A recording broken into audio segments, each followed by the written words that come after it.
Ecology of the Possum on a Natural Area in Northeastern Kansas by Henry S. Fitch and Lewis L. Sandage. University of Kansas at Lawrence, 1953.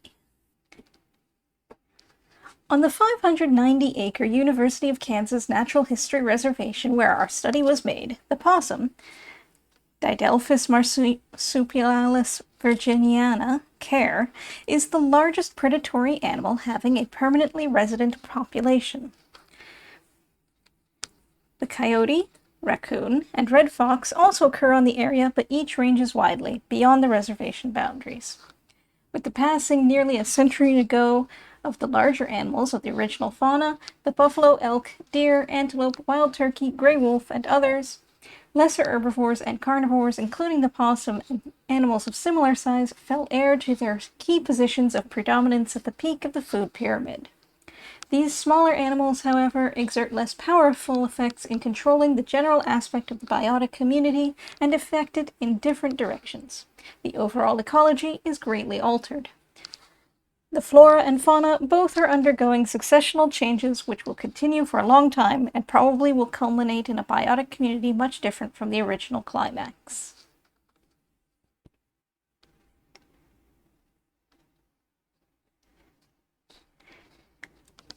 The possum plays an important part in this process of change. Being relatively large, numerous, and of omnivorous habits, it variously influences, directly and indirectly, the populations of its plant and animal associates, through a complex web of interrelationships. Several excellent field and laboratory studies of the possum have been published. Hartman, 1928, 1952, Lay, 1942, Reynolds, 1945, Wiseman and Hendrickson, 1950, and the life history of this remarkable marsupial is already well known. The purpose of our study, therefore, was to gain a better understanding of the ecological relationships of the possum in the particular region represented by the study area. To accomplish this, we gathered data concerning the animal's responses to climate and varying weather conditions, its annual cycle of breeding, growth and activity, movements, principal food sources, numbers, population turnover, and natural enemies. Although we did gain a somewhat better understanding of the possum's ecology, results are remarkably meager in proportion to the large amount of time expended. The hours of work daily in setting and tending a line of live traps ordinarily were rewarded with only a few records, sometimes none. Comparable time and effort directed to the study of smaller and more abundant kinds of animals has been far more productive of data. Field work was carried on in parts of 1949, 1950, 1951, and 1952. So we have a nice little map, Figure 1, map of the University of Kansas Natural History Reservation showing locations where possums were live trapped. These little black dots are possums that they captured successfully.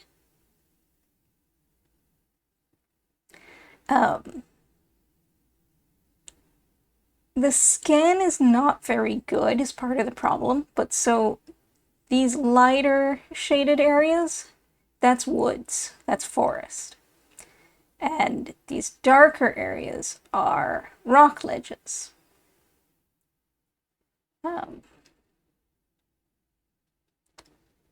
These are fence lines. And then these little dashed lines are creeks, little creeks, and then the map is, I think, topographic. So the simple solid lines are just the changes in elevation. Because possums are nocturnal and rarely seen in the course of their regular activities, the present study is based mainly on information gained by live trapping them. Several different sizes of traps of the type described by Fitch, 1951, were used. The most successful were 2 foot by 8 inch by 8 inch in dimensions, although many of the larger ones were also used. They were constructed of hardware cloth having a 1/2 inch mesh. Live trapping was begun in October 1949 by Fitch with a line of about a dozen traps. In the following month, Sandage joined in the fieldwork. The trapping was continued throughout the winter and spring of 1949 to 1950, and was resumed the following fall, and more traps were added from time to time until a maximum line of approximately 60 was attained. Sandage's participation ended in December 1950. The live trapping was continued on a reduced scale by Fitch through the winter and spring of 1951, and some was done sporadically in the fall, winter, and spring of 1951 to 1952. Traps were baited with a variety of foods such as carcasses of small vertebrates, meat scraps, canned dog food, ground horse meat, and bacon grease. At each capture, sex, weight, and individual formula of the possum, based on toe clipping and ear clipping, Fitch, 1952, were recorded. Also recorded was the exact site of capture as located in one of 84 divisions of the reservation and estimated in feet from some named landmark. Notes on breeding condition, pelage, injuries, parasites, and general appearance were also taken at the time of capture. For opossums caught in 1951 and 1952, the hind foot measurement was recorded. Often, attempt was made to follow the released opossum to determine the direction and distance of its homeward travel, but this was difficult because of brushy terrain and secretive habits of the animal. An opossum being followed would almost invariably take refuge in a tree if it caught sight of the observer. Other information regarding the animal's habits was obtained from tracks in snow or soft soil and from the distribution and content of scats. Carcasses of possums which had fallen victim to predators were found on a few occasions, and in some instances clues as to the identity of the predator were obtained. 117 possums were live-trapped and handled a total of 276 times. 6 of these were dead when first found in the traps. The remaining 111 were marked and released. In addition, 207 pouch young carried by adult females were recorded, and 115 of these were individually marked by toe clipping. Some of the opossums that were marked while in the mother's pouch were subsequently recaptured when they were well grown, independent young, or adults, affording information on growth and dispersal. Habitat. The habitats of the reservation have been described briefly by Fitch, 1952, and by Leonard and Goebel, 1952.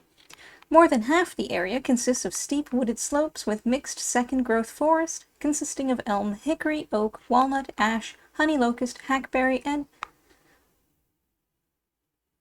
Osage orange, in about that order of abundance, with thickets of blackberry, crabapple, wild plum, and grape.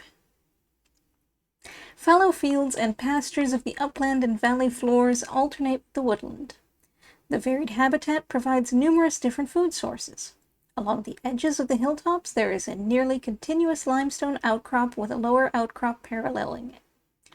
These rock ledges, well distributed throughout the area, provide an abundance of den sites, and most of the possums definitely trailed to a home base were found to be utilizing dens in the rock ledges. 2 small creeks on the area have some water for most of the year. As compared with wooded bottomland of larger stream courses in Douglas County and those counties adjoining it, the reservation area probably supports a relatively low population density of opossums. Sign has been found in much greater abundance in nearby areas supporting a heavier woodland. Every part of the reservation is used by possums, but their activity is concentrated in the woodland, and all dens found were in woodland. Most parts of the fields are within 100 yards of the edge of the woodland, and no point is more than 700 feet from the edge. Most of the possums' foraging in fields was concentrated along the edge. Otherwise, they tended to follow creeks and gullies, and they follow well-worn trails more often than they do in the woods. Within the woodland, activity tended to be concentrated along the small streams, and along the rock ledges, where den sites were plentiful.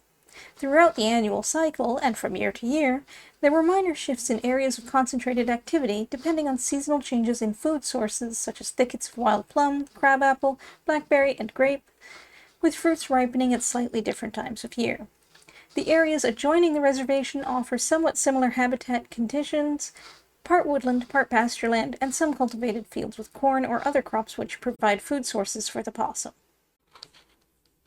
Under original conditions, the area that is now the reservation probably was marginal habitat for opossums, consisting mainly of open grassland with trees in small and scattered clumps, if indeed they were present at all.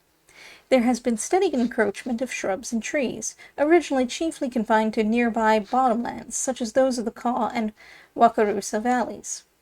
Concurrently, the original hardwood forest of the bottomlands has mostly disappeared, and the land has been taken over for intensive agricultural use. The new upland forest provides a habitat different in many respects from the original bottomland forest. The species composition in trees and other plants is somewhat different, with more xeric types, especially on steep south slopes. Logs and large old hollow trees are scarce. The lack of such potential den sites is compensated for by the abundance of holes and crevices along hilltop rock ledges. Behavior. Undisturbed possums were seen in the course of their normal activities on only a few occasions, and behavior is known to us mainly from the sign and from observations made on those that were live-trapped. Ordinarily, those taken in live traps were found curled up in deep sleep from which they did not arouse until touched or until the trap was moved or jarred. Reactions to humans varied greatly in individuals and was not necessarily correlated with age or sex. Adult males were uniformly hostile to the trapper and reacted with harsh, low growls with back arched and hair bristling. Although many adult females and young of both sexes were similarly hostile in behavior, others were not. Some cowered silently in the trap. Others showed hardly any uneasiness. A small proportion of them feigned death when handled or even before they were touched. Feigning was especially frequent in response to clipping of toes and ears when the animal was marked.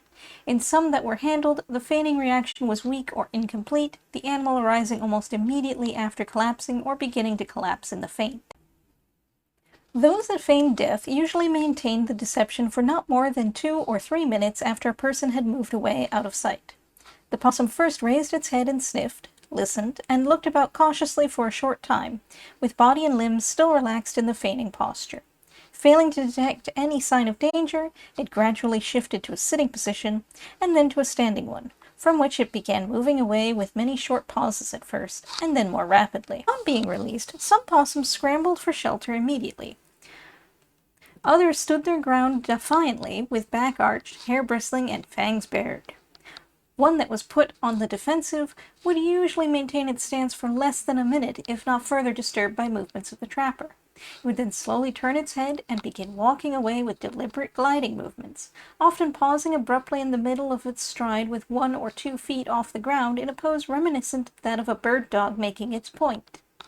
After moving away a few yards, it would gradually accelerate its pace in a scramble for shelter, but an occasional individual moved away unhurriedly, even foraging as it went. Figure 2. Half-mile square area on reservation showing dates and successive sites of capture for 2 subadult male opossums. 1 possum on upper half of map and other possum on lower half. Arrows from circles show courses taken by released possums that were followed to dens. So yeah, we have another map that is not even labeled this time, so I'm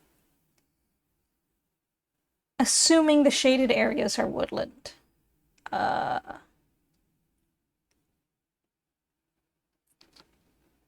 And that there are no rocky outcrops in this image. So yeah, they have different possum captures.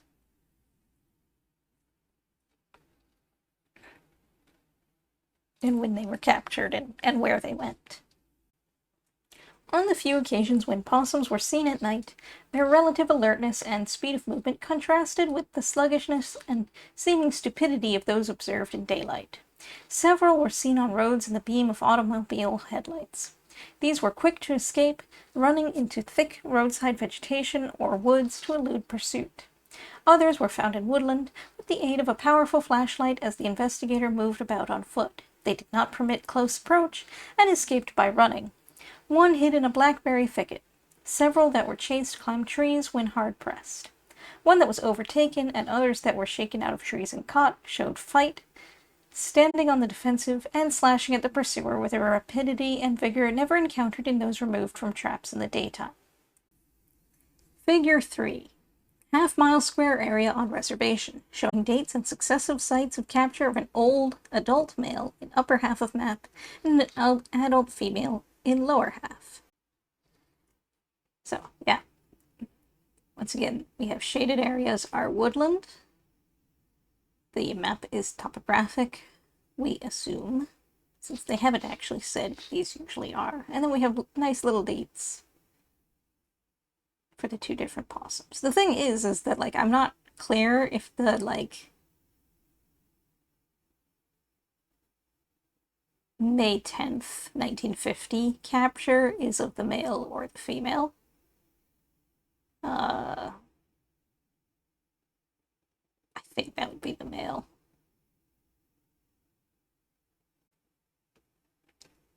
Nocturnal tendency of the possum were emphasized by the infrequency with which undisturbed individuals were seen in the daytime. In more than 1,000 days of fieldwork on the reservation, possums were found out on only 4 occasions.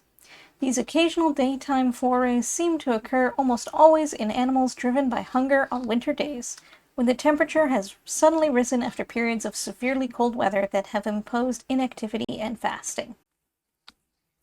Movements.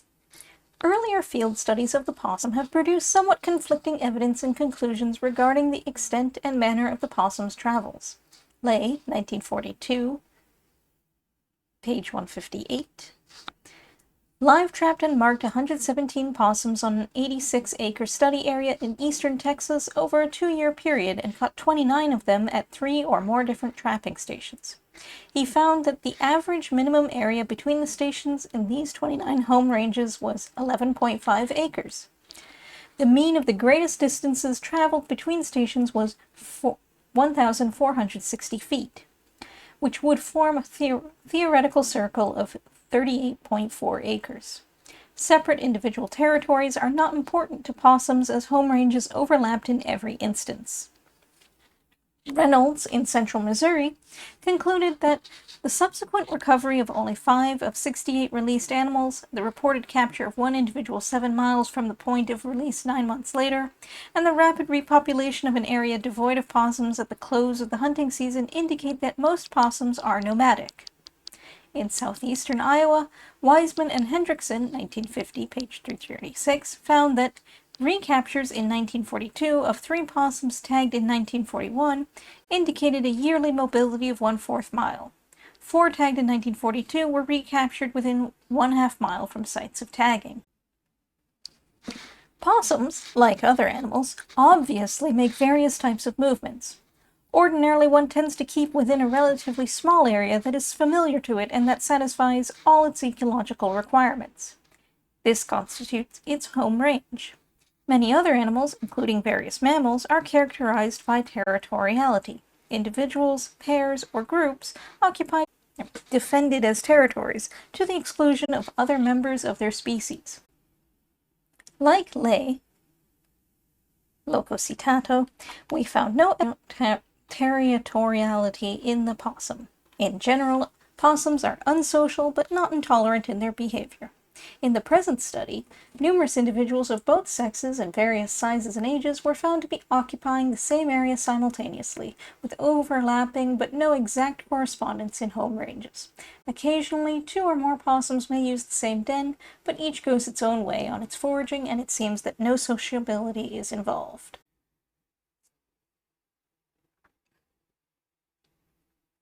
On many occasions, possums were tracked in soft snow or mud which retained footprints. Under conditions prevailing locally, it was difficult to follow such a trail for any great distance, but trailing did divulge information concerning the type of route followed and the method of foraging. Possums were found to have little inclination to follow beaten trails, either their own or those of other animals. A foraging possum moved about in an extremely circuitous and erratic route, seldom taking more than a few steps without a change of direction, and frequently crossing its own course in a series of loops, some only a few feet or a few inches in diameter. In moving about, it is guided partly by the tactile and olfactory stimuli of objects on or beneath the ground surface, which are potential food sources. Foraging consists of a succession of tests of such objects as the animal moves from one to another. Possums may habitually follow intermittent creeks or gullies or even roads when these provide better foraging than does the adjoining habitat. Metamorphosing amphibians may provide such a food source along a creek, and the supply of crushed insects or other small animals along a road attracts the possum. Food is found by turning chips and leaves, and by poking and probing in chinks and crevices with its snout and paws. On a few occasions, short, well-worn trails made by possums were found, from dens to nearby feeding areas where grape tangles provided an abundant and readily available food source over periods of weeks.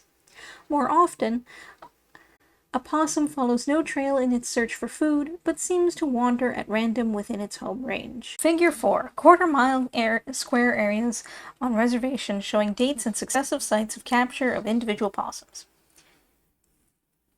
Subfigure A, subadult male. Subfigure B, subadult male. Subfigure C, subadult male. Subfigure D, adult female. Arrows from circles show courses that were taken by released possums that were followed. Crosses show locations of dens to which they were traced. So yeah, once again, we have 4 maps with woodland. I can only see one X. I see one X.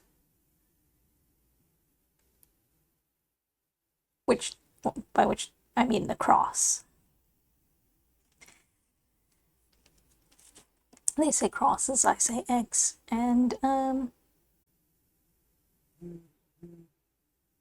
don't see any except on the figure C. Evidence of the existence and extent of home range was obtained for those possums that were trapped on several or many occasions. Records of each were usually well scattered over an area hundreds of feet in diameter. Limits of home ranges are not sharply defined, and at any time the possum may extend its range into new areas. It may shift to a new den, from which areas beyond its original home range are readily accessible, and may then occupy a new home range overlapping part of the old one. Or it may make a relatively long shift to an area entirely distinct from the original home range and well separated from it. That such shifts are frequent was indicated by the brief span of records for most of the possums live trapped on the reservation. After the first capture and marking, an individual was often caught consistently over periods of weeks, only to drop out suddenly, either having been eliminated or having moved elsewhere. Of the 111 possums marked and released, 62 were caught only once, and 25 others were recaptured only within a period of 1 or 2 months. Relatively few, only 24, 14 males and 10 females, had records extending over more than 2 months. Many of the possums trapped were probably at or near the edges of their home ranges, which barely overlapped the study area. Consequently, the chances of recapturing them were poor. Those caught well within the trapping area were much more likely to be recaptured. Tracking of possums suggested that having once left the home den, an animal ordinarily did not return until it had finished its nightly foraging, and wandered more or less at random over its home range. Successive capture sites for any one possum might be near together or far apart with respect to its overall range, but on the average, they would be separated by approximately half the breadth of the home range, assuming the animal's activity to be evenly distributed over the whole area. Each of 22 possums was caught at only 2 different trapping stations. For this group, the average distance between stations was 761 feet, 657 feet for 7 males, and 810 feet for 15 females, indicating home ranges of approximately 42 acres in extent.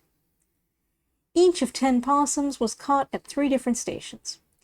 For these, the distances between the first and second stations, between the first and third, and between the second and third comprise 3 distinct movement records, and the average of all 3 probably affords a more reliable figure for the radius of the home range than does the single movement available for each of the 22 animals captured at only 2 stations.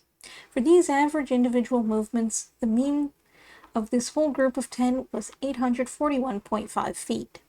Each of 5 possums was taken at 4 different trapping stations, and for each of these a record of 6 different movements was available. The average was 1,016 feet. For the 37 possums caught at 2, 3, or 4 different trapping stations, the mean distance was 817 feet. This is an indication of home ranges of approximately 48 acres in extent. Each of 13 possums was caught at 5 or more trapping stations. The distribution of these stations affords a crude idea of the extent and position of each animal's home range, but ordinarily it might be expected that the area included between capture sites would be less than the animal's actual home range, because relatively few of the sites of capture would be on the margin of the home range. For this group, maximum distances between trapping stations averaged 1,954 feet, suggesting a home range of nearly 70 acres, larger than that computed for the possums caught at only 2, 3, or 4 stations. However, for those caught at 5 or more stations, the time involved averaged longer, and probably some had altered their ranges to invade new areas. Ranges may have been broadly oval rather than circular, so that the maximum diameter measured between stations exceeded somewhat the average range diameter for each. The possums having home ranges entirely within the study area were those most likely to be caught repeatedly and at different locations, while those with ranges centering near the edge of the area, or outside of it, tended to be caught at fewer locations and less frequently. For those animals with ranges partly outside the study area, the captures recorded would represent only one sector of the home range and would tend to be near together, so that many of the radii computed for individual home ranges are too small. Each average figure for home range is perhaps erroneously low for this reason. The error tends to be greatest for those taken at only 2 locations, and least for those trapped at the greatest number of different locations. Approximate size of the usual home range is apparent from the several figures, although various unknown or unmeasurable factors distort the data. The usual home range of the possum in the area of the study is in the neighborhood of 50 acres, or a little less. With the data of no significant differences in sizes of home ranges are discernible between males and females, or between adults and young of the year. Shifts occur frequently, contributing to population turnover, which may result in almost complete replacement of individuals in the course of a year's time on an area of less than a square mile. Dispersal of young. 115 small young of 14 different litters were marked while still attached to the mother's teats in the pouches. A fairly high rate of mortality probably is normal in the small dependent young, and further mortality probably resulted from the deleterious effects of examining and handling them and the females that carried them. At any rate, 47 of 208 young recorded were missing at subsequent recaptures of the females, before the young were old enough to become independent. It is almost certain that the actual losses were much higher, because the records for each female cover only part of the period during which young are carried in the pouch. 15 of these marked young of 7 different litters were recaptured after periods of months, when they were well grown or adult, and the locations of these recaptures afford information concerning the animal's dispersal. Their records are summarized below. Possums that wandered much more than half a mile, or at most 3/4 of a mile from the place of original capture, were unlikely to be recaptured, and some originally recorded at sites near the edge of the study area might have moved beyond its boundary with much shorter shifts. Most of these possums were recaptured within a year of the time they were marked as small young in the females' pouches, and on the average they had moved a little less than 400 yards. While the sex ratio was equal in the pouch young that were marked, it is noteworthy that all but 2 of the recaptured possums were females, and of the 2 males, one was recaptured early, before it could have had time to wander far. The young males, after becoming independent, must tend to wander much more widely, and to settle in new areas far removed from the mother's home range. It is unlikely that this dispersal of the young males is motivated either by rivalry and intolerance of larger males, or by sexual drive. The dispersal occurs in late summer when there is no breeding activity, and when food is present in greatest abundance and variety. Feeding habits. The feeding habits of the possum in Douglas County, northeastern Kansas, have been discussed by Sandage, 1953. His data were obtained from stomach analysis of specimens caught in steel traps. In the present study, no stomachs were available for analysis, as the possums on the reservation were not sacrificed for this purpose, and effort was made to avoid mortality in those that were live trapped. Information concerning their feeding habits was obtained mainly by examination of scats in the field. On this 590-acre tract, maintained as a natural area with human disturbance kept to a minimum, the available food sources differed somewhat from those of other woodland areas, and especially from those of cultivated or suburban areas, as reported upon by Sandage. The feces, or scats, of the possum are not liable to be confused with those of other mammals, except possibly with those of the striped skunk or raccoon, both relatively uncommon on the reservation. Favorite sites for deposition of possum scats were at the bases of large trees, usually honey locusts or elms, near the animal's den. Accumulations of several dozen scats may collect in such situations. Often the possums live-trapped were found to have deposited scats, and many of these were saved for examination, although they were usually trampled, broken, and mixed with earth and hair. Few scats were seen in the field throughout the summer. Their disintegration is rapid at that time of year because of the high temperature, frequent heavy rains, and abundance of dung-feeding insects. Scats were seen in great abundance in the fall, partly because the possum population was then at its annual high point. During fall, wild fruits made up the greater part of the diet and were represented in almost every scat that was seen. Wild grape, Vitis filipina, is an abundant woodland vine on the area and often forms dense tangles both in deep woods and in edge situations. Grape was the most abundant single item, and a large number of scats consisted exclusively of grape seeds and skins. In November and December, possums could be trapped most effectively by making sets in or near grapevine tangles where the animals were attracted by the abundant ripe fruits. The crops of wild grapes were especially heavy in 1948, before live trapping was begun, and in 1949, and scats containing them were noticed in those years especially. Possums, too, were more numerous on the reservation in 1948 and 1949 than they were in 1950, 1951, and 1952. Hackberry fruit, Celtis occidentalis, was second to grape in importance, and large numbers of scats were found to be composed mainly or entirely of the skins and seeds of this fruit. In the fall of 1951, these fruits were especially important and were the principal food source. Wild plum, Prunus americanus, and wild crabapple, Pyrus ionensis, are also important in fall and winter and are present in many scats. In summer, blackberry, abundant on some parts of the reservation, is an important food. Other wild fruits noticed in scats include those of cherry, Prunus virginiana, and climbing bittersweet,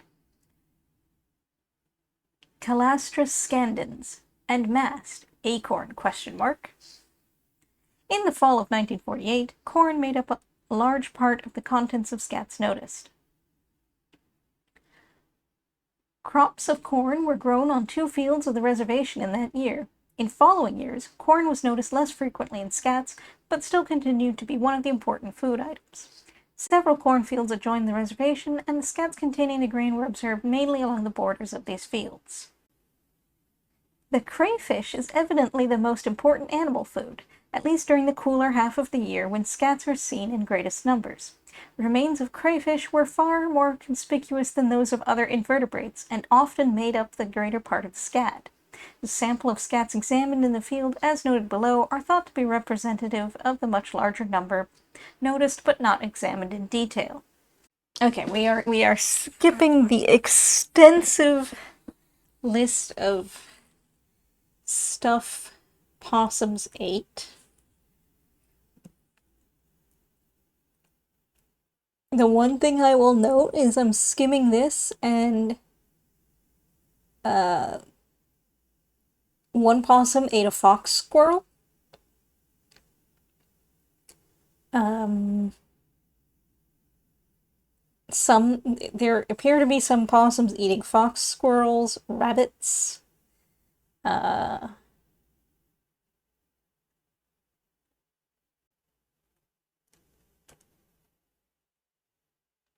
copperhead. One ate a blue jay. And one was eating yellow jacket wasps. Sandage, Lococitato, found remains of cottontail rabbit in some of the stomachs he examined, but followed Reynolds, 1945, in regarding these as carrion, since the opossum was considered to be too inefficient a predator to catch and kill cottontails, prey approximating its own size and much superior in speed. Adult cottontails seem to be secure from possum predation under ordinary circumstances. However, the possum obtains some of its food by raiding the nests of small animals, including those of rabbits. At the reservation on May 21st, 1951, at 9 p.m., distressed squealing of a rabbit was heard in high-brome grass.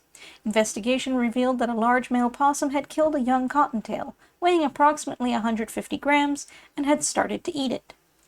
This young rabbit, about the minimum size of young wandering outside the nest, evidently was pounced upon as it hid beneath the high grass. Live traps for mice, in lines or grids of 100 or more, often were set on the reservation, and predators, including possums, disturbed them on many occasions. Attacks sometimes resulted in release and escape of the trapped animal, and in other instances resulted in its being caught and eaten. In many instances, identity of the predator could not be determined, but it is believed that such attacks by the possum were relatively infrequent and inefficient. Steel traps set beside the mouse traps after consistent raids to catch or discourage the predator caught possums on several occasions. These possums usually had overturned mouse traps without opening them, and when the trapped mouse was missing from the trap, no evidence of its having been eaten was obtained. On other occasions, raccoons were caught in the steel traps, and their raids were characterized by systematic and dexterous opening of the mouse traps and, frequently, by predation on the small mammals inside them.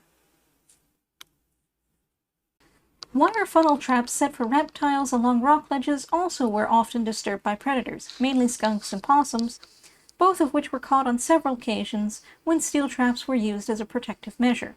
The possums often were attracted to the funnel traps by large insects such as camel crickets, grasshoppers, and beetles, but also by trapped lizards including the skinks, Eumesses fasciatus and E. obsoletus, and the race runner, Nemidophorus sexlineatus. Both Sandage, 1953, and Reynolds, 1945, recorded the five-lined skink, E. fasciatus, in opossum stomachs. On the reservation, this common lizard probably is one of the most frequent items of vertebrate prey of the possum. Flat rocks a few inches in diameter frequently have been found flipped over. Larger flat rocks and those solidly anchored in the ground often have been found partly undermined by possums scratching away the loose dirt at their edges. Flat rocks similar to those found disturbed by possums are the favorite resting places of the skinks, which, in cold or wet weather, are sluggish when beneath such shelters. This is especially true of female skinks that are nesting. The shape and size of some of the excavations suggested predation on skink nests. Other possible food sources in the same situation, in loose soil beneath flat rocks, include narrow-mouthed toads, lycosid spiders, beetles, mainly carabids such as Passimachus and Brachinus, and occasionally snails, centipedes, and millipedes. A pond, a little more than an acre in size, was a focal area for possums, and more were caught there than on any other part of the reservation. Possums that were trapped and marked on other parts of the reservation were likely to be caught here sooner or later. Tracks in the mud showed that the edge was patrolled almost nightly by one or more possums, and this activity was especially noticeable when the pond was drying. Frogs were obviously the chief attraction inducing the possums to forage. Of the 8 kinds of frogs and toads breeding at the pond, the bullfrog, Catspiana, leopard frog, Rana pipiens, and cricket frog, Acris gryllus, were most abundant throughout the season and especially when drying occurred. All 3 probably are important foods of the possum locally. Weights. Possums were weighed in the field with small spring scales of 2,000 gram capacity, graduated in 25 gram intervals. Weights recorded were accurate within a margin of about 10 grams. After other data were recorded, the possum was offered the hook at the base of the scale and usually bit and held fast. Then it could be suspended off the ground and a reading taken. When the same possum was trapped 2 or more times within a few days, weight was usually found to fluctuate sometimes more than 200 grams, or more than 10% of the animal's body weight. Possums recaptured soon after their original capture and toe clipping were generally found to have lost weight, reflecting the deleterious effect by this method.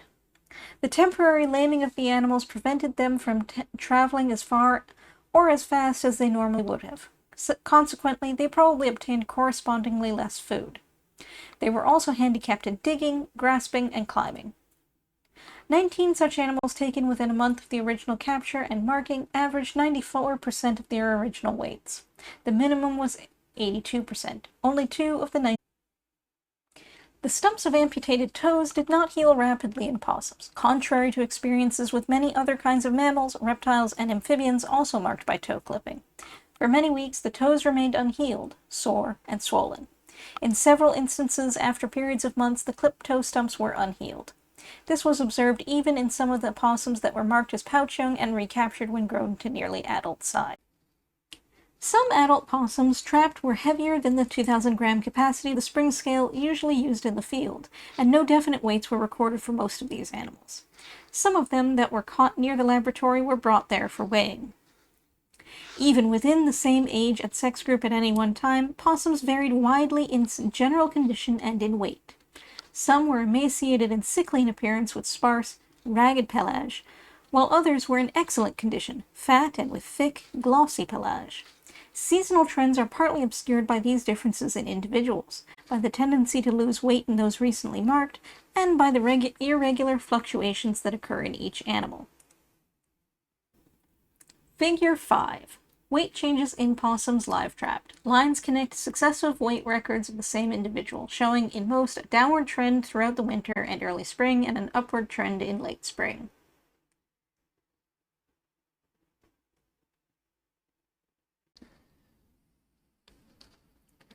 The few possums caught in summer were thin and appeared to be suffering from infestations of ectoparasites, especially chiggers, Utrombicula alfredugesi, and ticks, Dermis variabilis. Those trapped in October and November were mostly fat and in good condition. For individuals caught at different seasons, maximum weights were generally recorded in these 2 months. The maximum weight record of the study was one of an adult male weighing 5,000 grams on December 23, 1950. The weight records of this individual were more complete than most and are recorded below to illustrate seasonal trends for adults. May 10, 1950, 1,925 grams. May 14th, 1,830 grams. May 17th, 1,940 grams. November 5th, 4,540 grams. November 28th, 4,540 grams. December 23rd, 5,000 grams. February 18th, 1951, 3,300 grams. March 6th, 3,080 grams. March 28th, 3,080 grams. May 28th, 3,080 grams. June 18th, 2,620 grams. Of possums that were trapped live, the weight ranged from the maximum of 5,000 grams to a minimum of 126 grams. The maximum in males was higher than in females. In fall, 3 rather poorly defined age-size groups were discernible in each sex, adults more than a year old and including all the largest individuals. Large young born late the preceding winter and approaching small adult size. Smaller young born in early summer and still less than half grown. After November, young cease to gain, or gain slowly and irregularly through the winter and spring, and adults tend to decline in weight, as food becomes scarce and frequent fasting is enforced by cold or stormy weather. The smaller young probably are subject to drastic reduction in numbers as a result, directly or indirectly, of severe winter weather. Many of these smaller young, weighing considerably less than 1,000 grams, did not survive overnight when caught in live traps in cool autumn weather, whereas adults and well-grown young generally survived exposure even for several successive nights in various extremes of weather conditions. Breeding season.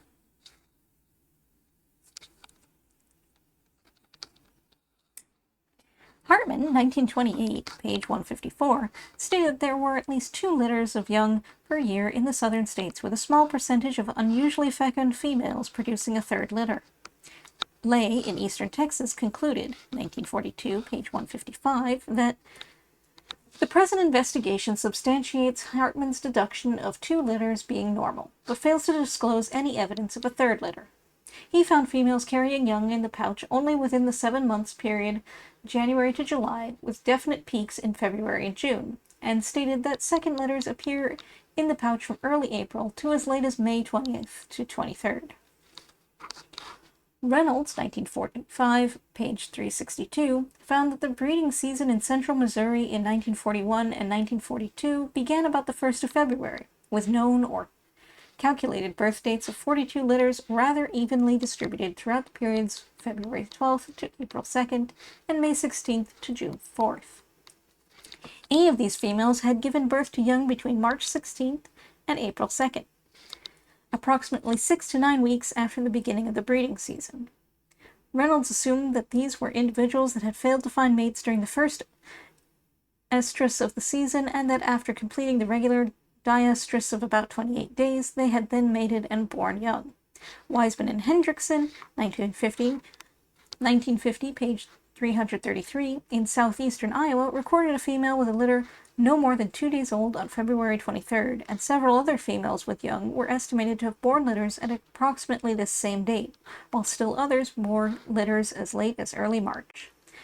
2 lots of small young found in early June may have been second litters. For the region represented by the present study, the data indicate a breeding season with later onset and sharply circumscribed limits as compared with an earlier onset and less circumscribed limits in Texas, central Missouri, and even southeastern Iowa, which is a little farther north. The available data indicate that there are 2 distinct and well-defined breeding seasons in the course of the annual cycle on the University of Kansas Natural History area. The whole population, including young of the preceding year, some still far below average adult size, breeds from about the middle of February into early March, and first litters are born mainly in early March. Individual females may vary as much as 2 to 3 weeks in the time of breeding, and varying weather conditions from year to year may hasten or delay onset of the breeding season. Data are recorded below for all females caught in March that were carrying litters. We have a big table of,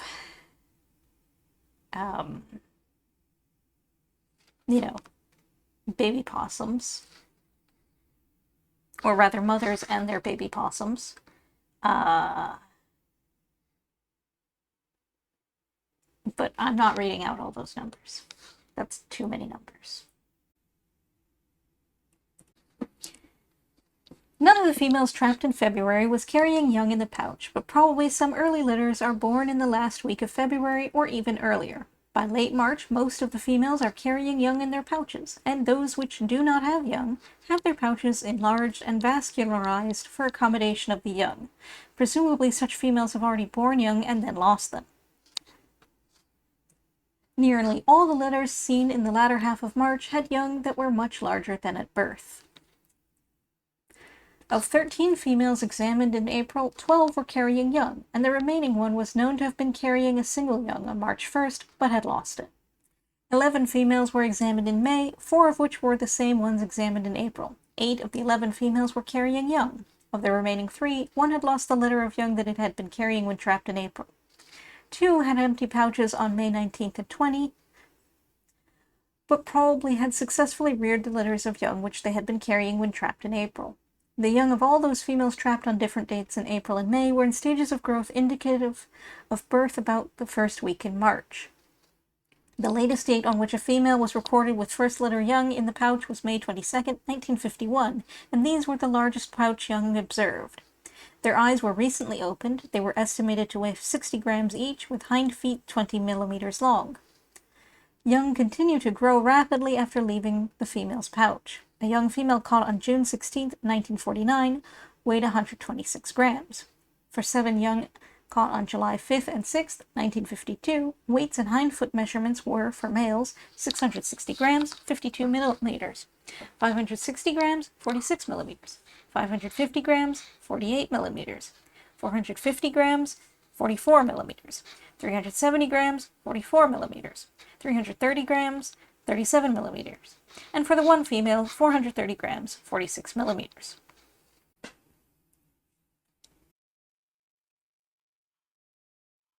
The wide variation in size in this small group of young of nearly the same age is noteworthy. Size and condition of the females carrying them, number of competing litter mates, and early success or handicap in independent life causes so much divergence in size that at the age of 4 months, some young are twice as large as others. By late fall, the young grow to small adult size. For example, the female that weighed 126 grams when first caught on June 16, 1949, was recaptured on November 29, 1949, and on that date weighed 1,710 grams. A second breeding season ensues soon after the young of the first litter leave the pouch, and these young probably soon learn to shift for themselves. Second litters are usually born in early June. On June 14, 1952, a female was taken with young only a few days old in her pouch. On July 5, 1952, two females last taken on May 19th and May 20th, with their pouches recently vacated by first litters, were found to have young the size of half-grown mice, evidently 2 to 3 weeks old. In the months of October, November, December, and January, a total of 11 young, thought to represent second litters, were taken. Dates of capture, weights in grams, and sexes were as follows. There is a table. It's all numbers except for sexes. I'm not reading all that.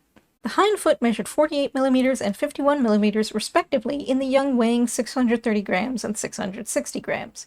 These young, born in early summer, have grown, by October, to a size comparable with that attained in July by young of the early spring litters.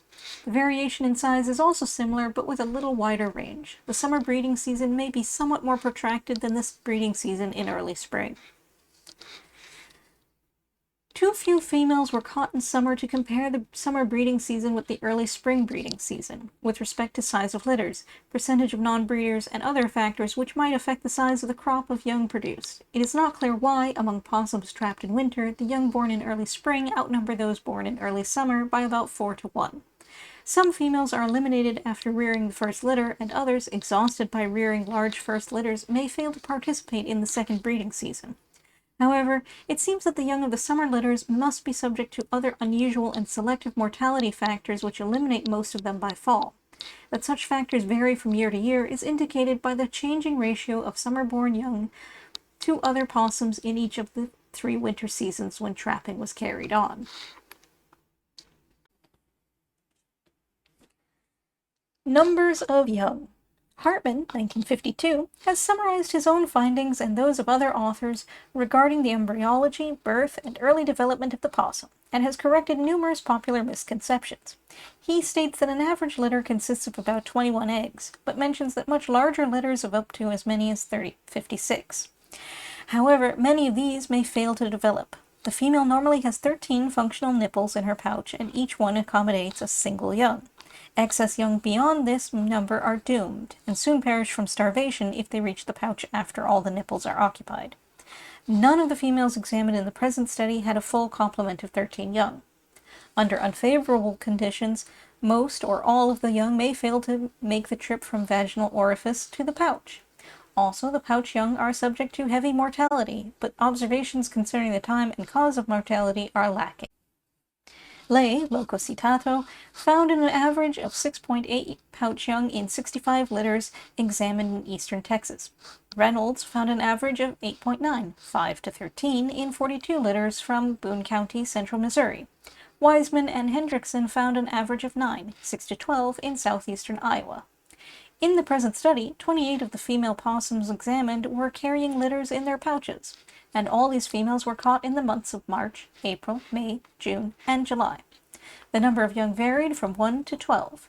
7 females each had 7 young, 6 each had 8, 3 had 6, 3 had 5, and there were 2 each with 9, 10, and 12 young, and 1 each with 1, 4, and 11 young. The average was 7.4 per litter.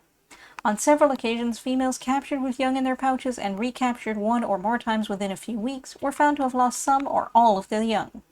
Some of the females examined probably had already lost parts of their litters. For instance, the female recorded with just 1 small young on March 1st probably had lost most of her litter when recaptured a month later. She did not have any young.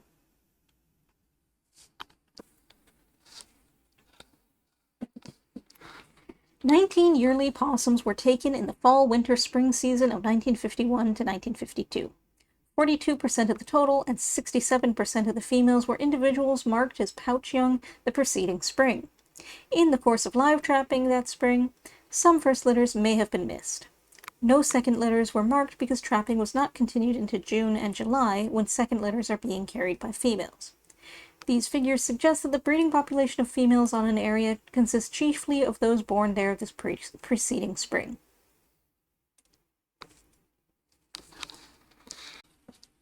Composition of the population. Sex ratio of possums trapped was approximately 1:1, 59 males to 58 females. Age groups for possums caught in the 3 seasons are shown in the following tabular fashion. For a few individuals, age status was doubtful. There's a table. I don't know how to read this in a way that makes any sense. Out loud, In the 1950 to 1951 season, small young of the summer brood seemed unusually numerous. In the 1951 to 1952 period, young of both age classes were relatively scarce, and old adults made up an unusually high proportion of the population. Excluding the 14 marked pouch young that were later recaptured, there were only 4 of the total of 106 that were trapped in each of 2 seasons. One young less than a quarter grown that was accidentally caught in a live trap set for wood rats was recaptured as a breeding adult the following winter. An adult male and 2 adult females, each caught in the 1949 to 1950 season, were each recaptured repeatedly in the 1950-1956. 95% replacement of the breeding population by the following breeding season is indicated by our figures. Only 3, or 5%, of the individuals of the population trapped and marked in the season of 1949 to 1950 were recaptured among the 62 possums recorded in the 2 subsequent seasons. Various mortality factors, including predation, disease, and accidents, account for some 70%. These are replaced by first-year young, which make up the greater part of the breeding population. The remaining 25% presumably shift their ranges sufficiently in the course of a year to have moved beyond the limits of an area of the size encompassed by the present study. Population density. No precise measurement of the population density on the study area was obtained. It was not practical to capture every individual present there, and rapid population turnover, due to mortality and wandering, obscured the trends. The information obtained concerning movements of possums suggests that one may habitually forage as much as 900 feet from its home base. Assuming that 900 feet is the typical cruising radius, the areas drawn upon by the trap lines in the 3 different seasons were approximately as follows. 1949, 1950, 400 acres. 1950, 1951, 350 acres. 1951, 1952, 220 acres. In these same 3 seasons, the numbers of possums caught were, respectively, 46, 37, and 30. If these figures represent the numbers actually present, densities of 1 to 8.7 acres, 1 to 9.5 acres, and 1 to 7.3 acres are indicated. However, some possums using the area probably were missed, and on the other hand, not all those caught in the course of a season were present there simultaneously. Many of those present early in the season would have moved away a few months later, and others would have moved in, replacing them. The number present at any one time could scarcely have been more than half the number caught in the entire season. We have a table of census with half-monthly sampling periods. Again, not reading all the numbers. So many numbers. Crude census figures were obtained by utilizing the Lincoln Index and computing the total on the basis of the ratio of marked and recognizable individuals to others caught in a sampling period. A large number of census figures were obtained over the 3-year period of the study. Each separate census, however, was based on an inadequate sample, as the number of marked individuals taken at each sampling, as recaptures from the previous sampling period, varied from 1 to 5. While little confidence can be placed in any one census computation, the trends of figures from series of such computations reveal the approximate number of possums on the area if due allowance is made for certain distorting factors. Presumably, the differences in figures obtained at different samplings result chiefly from the margin of error in the data, although it is true that there is rapid change in the actual number of possums. The number of active possums in the region of the study reaches a peak in late summer and early fall. when second litters of young have grown large enough to become independent. At this season, the population contains a high proportion of young of the year. During the ensuing months of fall and winter, there is a steady decrease in numbers through various mortality factors, with no replacement until young are born about the first week of March. These young do not become independent until late May or early June, and during the intervening months there is a further reduction of the adults and yearlings, so that the active population reaches its annual low point in late spring. At that time of year, most possums are in poor physical condition. The area represented by the possums trap totaled more than 500 acres, but not more than 400 acres were within the area drawn upon by the trap line at any one time. Usually, the area represented at any one time by the trap line was less, 100 to 350 acres, with from 25 to 45 traps. Traps were moved from time to time depending on the distribution of possum sign and food sources, the weather, and the time available for this study. As a result, successive samples are not strictly comparable, and a major source of error is introduced into the census computations. Lack of exact correspondence in the area represented by successive samples would result in a disproportionately small number of recaptures and an erroneously high census computation. While adequate adjustment cannot be made, examination of the data suggests that census figures are too high, by as much as 50% in many instances as a result of this factor, while in some other instances, when there was little or no alteration of a trap line from one period to another, the census figure was not affected. In the winter of 1949-1950, the area covered was most extensive, from 350 to 400 acres, and the numbers of possums taken were correspondingly larger. In the 1950-1951 season, the area involved was approximately 220 acres, and in the 1951-1952 season, it was a little less than 200 acres. In view of the census figures obtained and the probable errors, it appears that the possum population in early autumn is about 1 to 20 acres, and that by late spring it is reduced to not much more than half that number. And there's an error in this because it says the possum population is 20 acres, and I think they mean 20 individuals. But it has been more than half a century since this was published. I don't think it's getting a correction.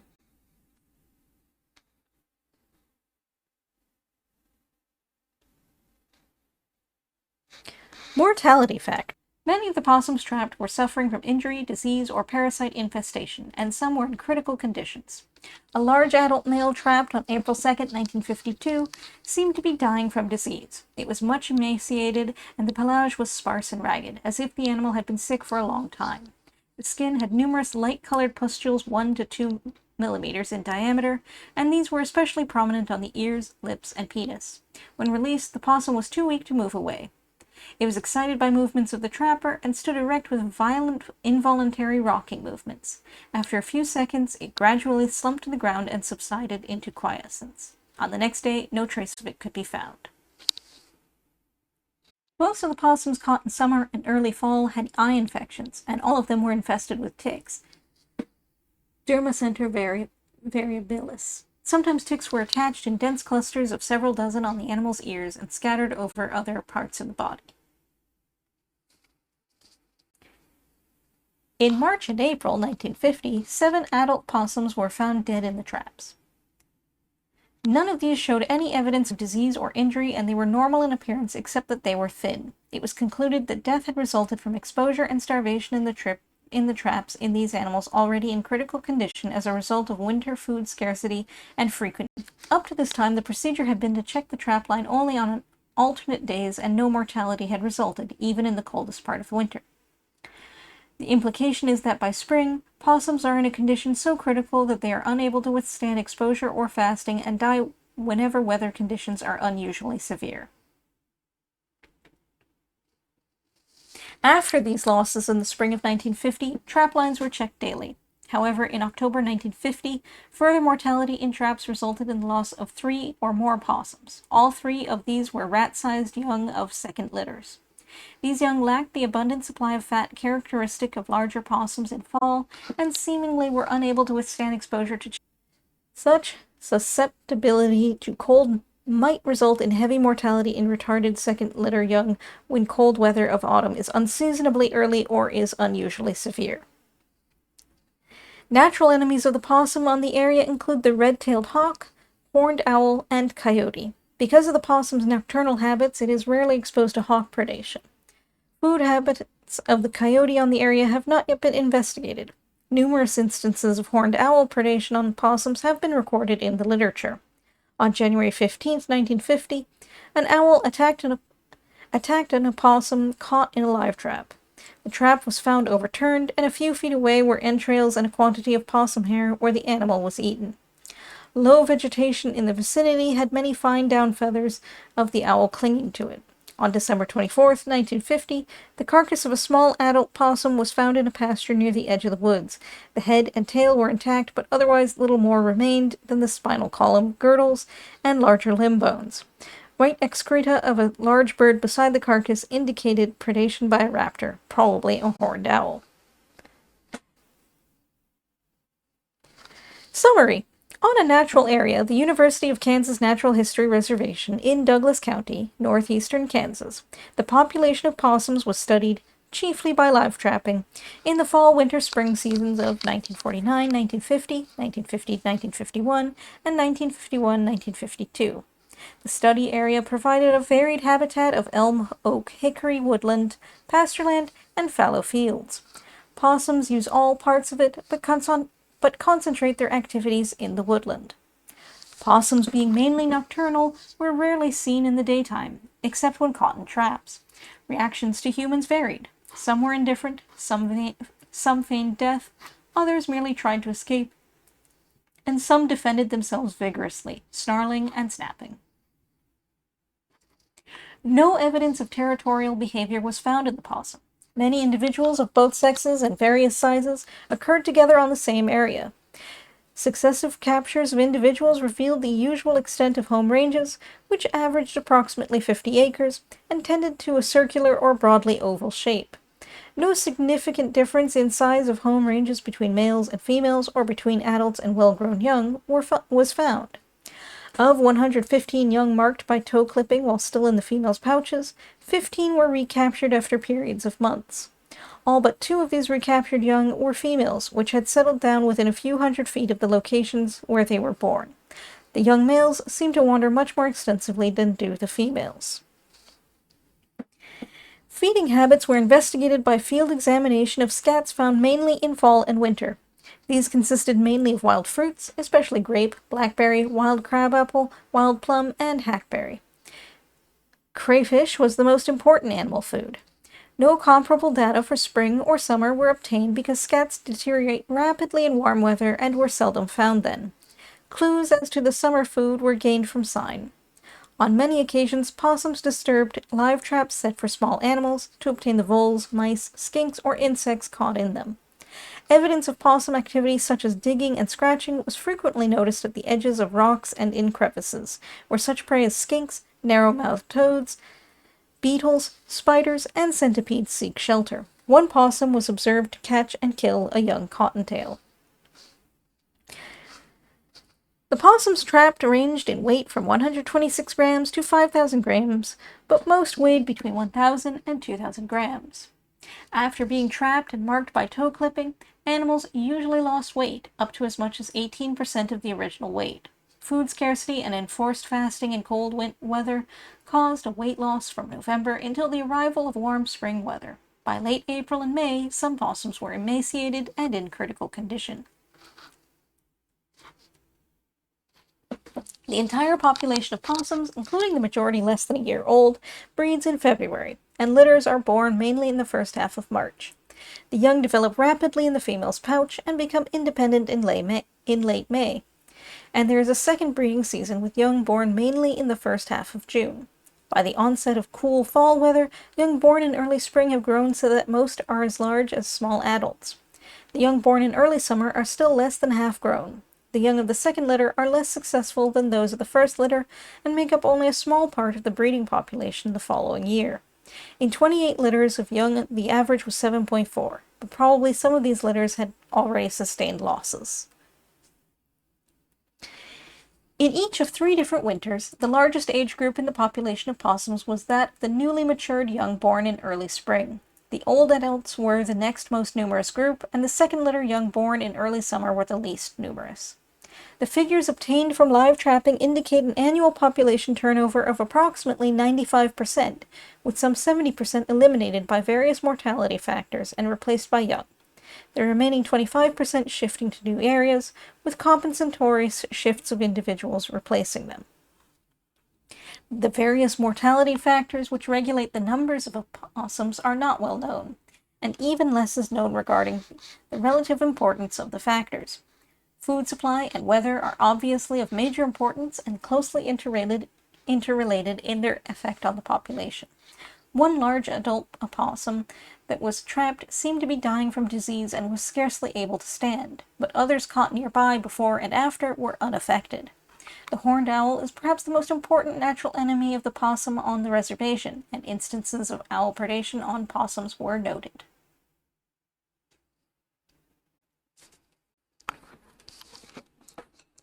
Literature cited, and we are going to go through this just a little bit, because they're citations. And now we'll know what they were citing. So,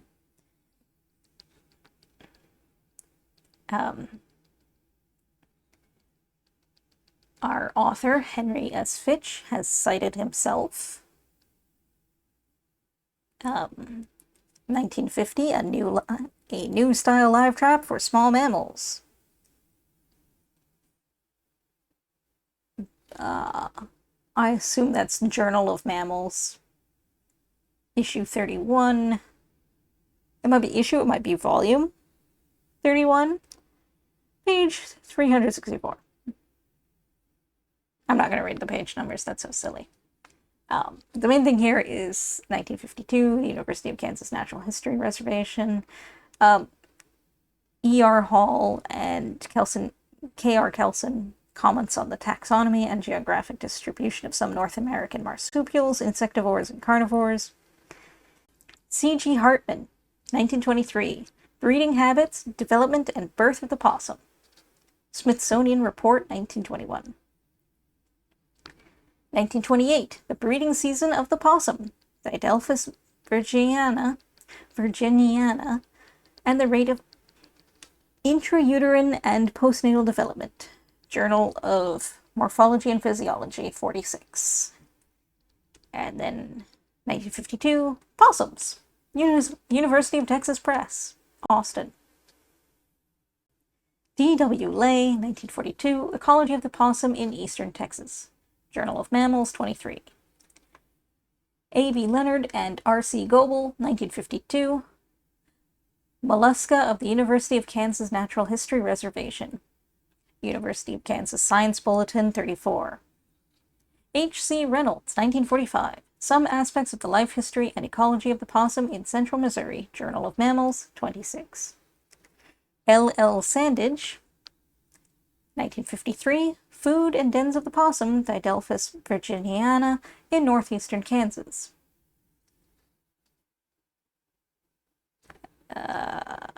Trans-Kansas Academy of Science, 59. G.L. Wiseman and G.O. Hendrickson, 1950, Notes on the Life, History, and Ecology of the Possum in Southeast Iowa, Journal of Mammals, 31. So that was a Project Gutenberg edition. And we have gotten through all of this. We read the entire report, the entire study from 1953. And some of the information we learned is possibly still accurate.